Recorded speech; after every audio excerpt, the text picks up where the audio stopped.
with the grade 5s with the green camp, and together we're building bamboo rafts with tires and rubber bands from inside of motor tires, and it's a team building activity to bring grade 5 even closer together than they already are. They get to know each other better, they get to understand what are each other's weaknesses, what are each other's strengths, and by succeeding together, that is really helpful to create a super awesome year group.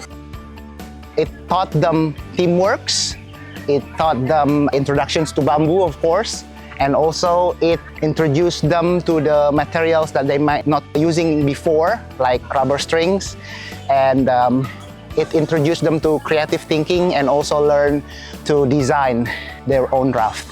So the Green School value, I think there's more than just one value. I think it's about community, it's about trust. You need to trust each other. Sustainability involved as well. I like this activity because you're like getting outside in nature and like you're gonna get to go and rafting in the river. I like building this raft, having teamwork and making the knots.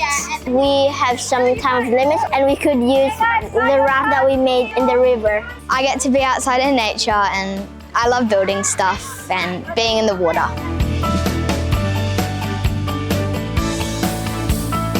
By doing these activities, we can use them by the things we see around the river while we'll go on the activities. But yes, everyone should do this. Come to Green School.